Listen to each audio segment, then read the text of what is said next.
রোজই আমি বলি উঠোন বাগান কিংবা আঙিনা বাগান কিংবা গ্রাউন্ডে আমার বাগান আছে, এই কথাটা আপনাদের সঙ্গে প্রায় শেয়ার করি।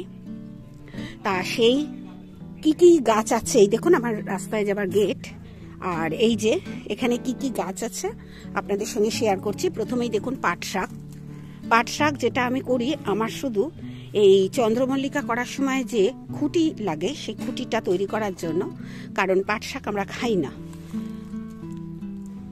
কলকাতায় আমি দেখেছি অনেকেই কিন্তু পাট শাক খেতেন না, আমি কোনোদিন দেখিনি কারোকে পাট শাক খেতে।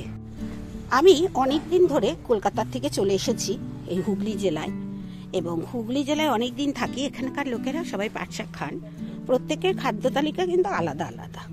তা আমরা খাই না বলে সবাই খাবে না তা নয়, আমি করি কিসের জন্য সেটা আপনাদের সঙ্গে শেয়ার করলাম। এটা হচ্ছে আমি করি চন্দ্রমল্লিকা কিংবা কোনো গাছের খুঁটি তৈরি করার জন্য। অনেক বড় বড় হয়ে যায়, 6 ফুট 7 ফুট হয়ে যায়, সেগুলো আমরা খুঁটি করি। এবার চলুন বেগুন। আপনাদের সবসময় বলি, আমি যেমন এখানেও বেগুন করি, এখানেও বেগুন করি। বেগুন হয়েছে সেটাও দেখাবো। বেগুন এখানে হচ্ছে, এই যে দেখুন বেগুন হচ্ছে, একটু ভালো করে দেখি। এই যে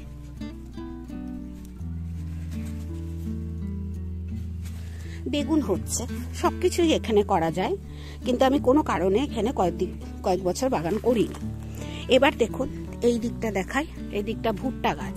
ভুট্টা গাছগুলো এর আগের বছর আমি ছাদে করেছিলাম, ছাদে কিন্তু আমি দেখিনি যে ভালো ভুট্টা হতে, তাই এবছর আবার আমি গ্রাউন্ডে করেছি, এবং এটা করে আমি স্যাটিসফাইড যে গাছ কিন্তু অনেক বড় হয়েছে, সুন্দর হয়েছে। এইখানে যে জায়গাটা দেখছেন ফাঁকা, আমরা ঘাস মারা ওষুধ দিয়ে গাছগুলোকে নষ্ট করেছি। এখানটাও আমরা কিন্তু ভুট্টাই বসাবো, তবে বীজ আপাতত আমার কাছে নেই, বীজ কিনে এনে বসাবো। এবার যে গাছটা দেখাবো সেটা হচ্ছে কুমড়ো। আমি প্রচুর কুমড়োর চারা তৈরি করেছিলাম, এনে এই বাগানে বসিয়ে দিয়েছি, এবং এতে কি হয় সেটাও আপনাদের সঙ্গে শেয়ার করব। চলুন কুমড়ো গাছগুলো দেখে নিলেন। এখান থেকেই একটি ডাল আমার এই জবা গাছে গেছে, এবং এই জবা গাছে যে কি হয়েছে সেটা দেখাবো।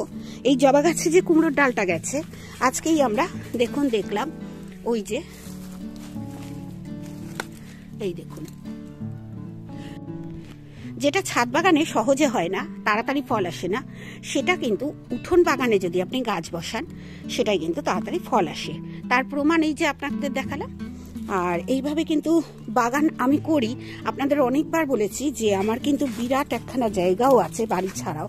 এই যে আমার বাড়ির তো চতুর্দিকে শুধু গাছ ভরা। আর এখানে দেখুন এই যে এই আম গাছটাকে নিয়েই আমরা সবসময় বলি মল্লিকা।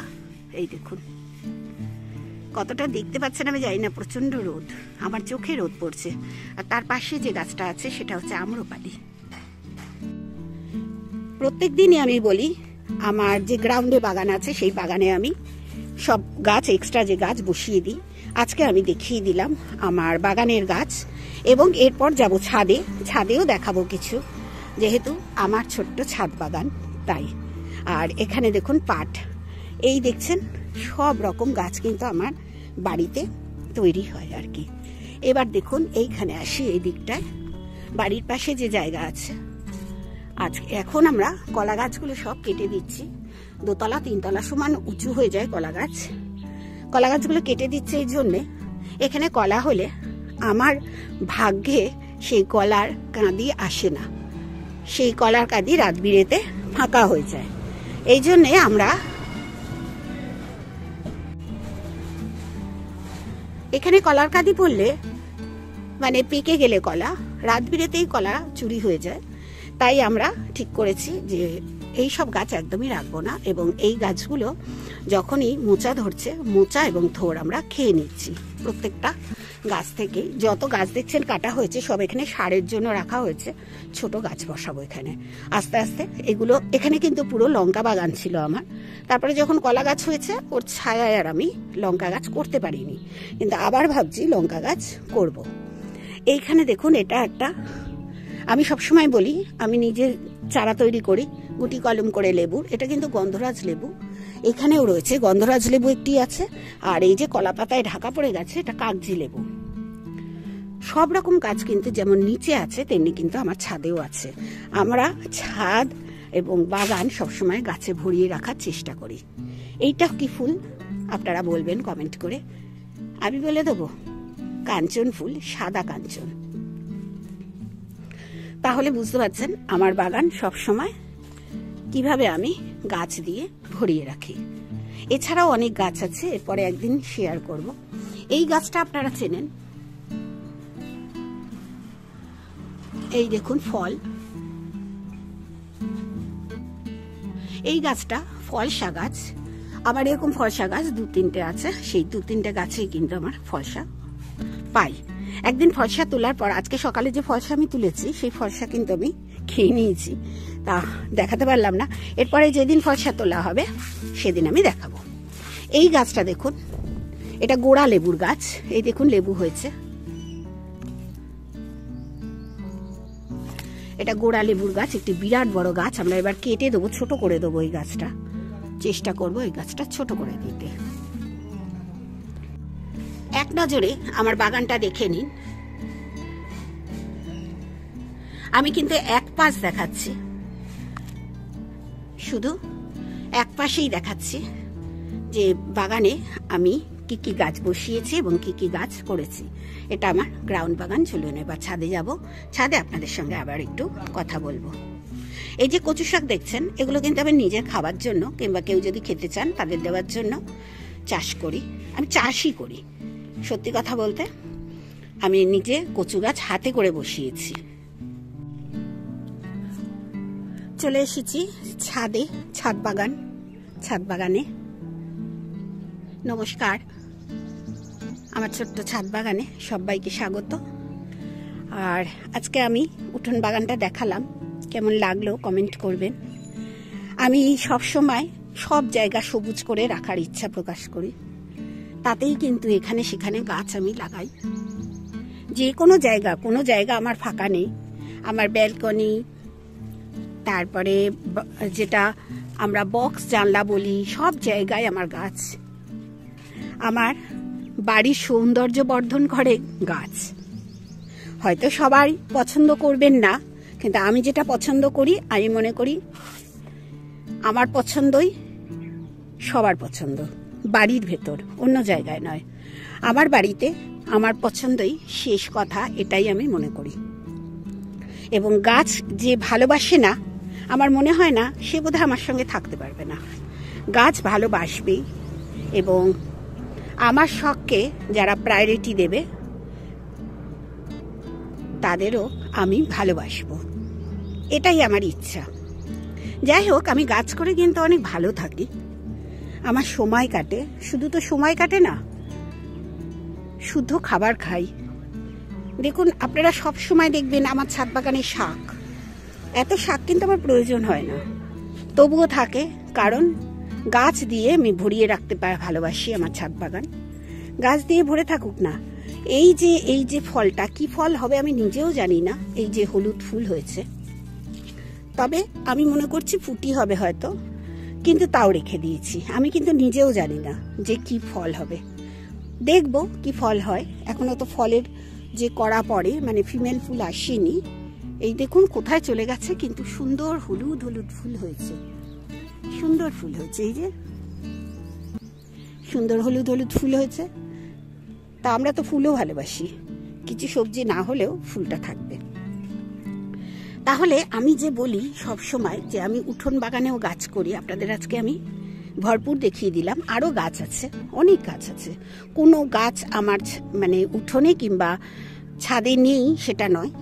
কাঁঠাল গাছ আছে, তারপরে সজনে গাছ আছে, প্রচুর সজনে গাছ আমার। এই যে ঢেঁড়স গাছ, একমাত্র এই ঢেঁড়স গাছের বীজটাই আমার বসানো হয়নি, কয়েকদিনের ভেতর বসিয়ে দেবো। তবে আমি অপেক্ষা করছি একবার বৃষ্টি হয়ে যাক, আর বৃষ্টি হওয়ার পর আমার যে গ্রাউন্ডের মাটিটা ভিজে থাকবে, তো ওতে আমার গাছ বীজ বসাতে সুবিধা হবে। সরাসরি বীজ বসাবো আমি উঠোন বাগানে কিংবা আঙিনা বাগান যেটাই বলি, ওখানে সরাসরি বীজ বসাতেই আমি ভালোবাসি। ওখানে কোনো গাছ তৈরি করে করে আমি বসাই না। তবে গাছ তৈরি করে করে বসাই না এটা বলাও ভুল, কারণ কুমড়োর বীজ দিয়েছিলাম কিছুতে বাগানে খেয়ে যেত, এই জন্য আমি আবার কুমড়ো গাছগুলো নিজে তৈরি করে নিয়েছিলাম। প্রচুর কুমড়ো গাছ তৈরি করে আমি ওইখানে দিয়েছি, আপনাদের দেখালাম কিন্তু কুমড়োও হচ্ছে। আর ওখানে যেমন কুমড়ো হচ্ছে, আমার কিন্তু ছাদ বাগানেও কুমড়ো হচ্ছে। দেখুন নিজের থেকে হওয়া গাছটাতেই কুমড়ো হচ্ছে, এরকম কুমড়োর ফুলও এসেছে আরো অনেক জায়গায়। এই যে এখানে হচ্ছে, যতক্ষণ না আরো বড় হবে ততক্ষণ আমি বলতে পারবো না যে ওটা ঠিক হবে কিনা। এখানে দেখুন ঝিঙে হচ্ছে, ঝিঙে গাছ আমি নিচে বসাইনি কারণ মাচা লাগবে, মাচা আমার জোগাড় করা আছে কিন্তু আমি বসাইনি। আবার কুমড়োর আরো একটা ফুল দেখাই, দেখুন হয়ে এসেছে, ওটা কিন্তু দুদিন ভেতর কিন্তু এই যে দেখুন দুদিনের ভেতরে কিন্তু ফুটবে। তা এই জন্যই বলছি যে গাছ হবে না তা নয়, কিন্তু ছাদ বাগানে একটু সবজিটা কম হয় আর মাটিতে অনেকটা শিকড় চালার ব্যবস্থা থাকে, তো তাই জন্য যেখানে সেখানে শিকড়টা যায়, গাছও লম্বা হয়ে এধার ওধার চলে যেতে পারে। ওখানে তো মাচা লাগে না, আমি মাটিতেই রেখে দিয়েছি, বর্ষা আসেনি এখনো। আর আমার একটা বড় জবা গাছের ওপর তুলে দিয়েছি কিছুটা, তা ওখানে ভালোই দেবে ফল। অ্যাডেনিয়ামের ফুল আমার কিন্তু এরকম সিঙ্গেল পেটালেরই ফুল ছিল, তারপর এখন আমি 4খানা গ্রাফটিং গাছ কিনেছি। ফুলগুলো ভালো, গ্রাফটিং গাছগুলো আইডির গাছ, ফুল হলে আপনাদের সঙ্গে শেয়ার করব। তাহলে দেখতে পেলেন যে আমার শুধু যে ছাদ বাগান আছে তা নয়, আমার আঙিনা বাগান আছে। আর এই যে দেখছেন, এই যে নিজের থেকে হওয়া পেঁপে গাছটা এত বড় হয়েছে, এটা কিন্তু আমার আঙিনা বাগানেই বসাবো। আঙিনা বাগানে এইটা বসাবো। এই দেখুন এখানে 2খানা আম গাছ আছে, এই 2টো আম গাছ বসাবো। এরকম পেঁপে গাছ আরো আমার 4-5টা বড় হচ্ছে, সেগুলো বসাবো। এইরকম টুকটাক যে গাছগুলো আমি ছাদে রাখতে চাই না সেগুলো বসাবো। আর একটা কথা বলি, একটু গাছ বড় হয়ে গেলে আমার মনে হয় ছাদে না রেখে, যদি বাগানে একটু জায়গা থাকে তাদের বাগানে স্থান দেওয়াই ভালো। ওদের শিকড়টা এধার ওধার যেতে পারে, যেটা মানে আমাদের ছাদে একটা নির্দিষ্ট জায়গা আছে, নির্দিষ্ট। ধরুন এই টবটা, এই যে সাদা জামের টবটা দেখুন তো কত সুন্দর হয়েছে। এও কিন্তু একটু বেশি বড় হয়ে গেলে একটা ড্রামে দেবো। ড্রামে দেওয়ার পর যখন আর জায়গা পাবো না বড়, তখন আমি কিন্তু বাগানে দিয়ে দেবো। তা এইরকম ভাবেই আমি গাছ করি, ওইটুকুনি আমি ওদের জন্য সময় দিই। এই দেখুন তো কি সুন্দর, আর এর কিন্তু গন্ধ আছে এই ফুলটার। এখানে এসেছি, গন্ধ আছে, একটা মিষ্টি গন্ধ।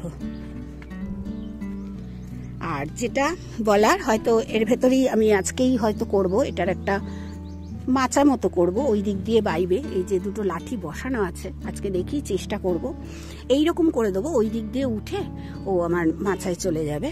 আর সামনেটা আমি লঙ্কা গাছ দেবই, কারণ এইখানেও দিয়েছি, এইখানেও কিন্তু মাচা মতো করব।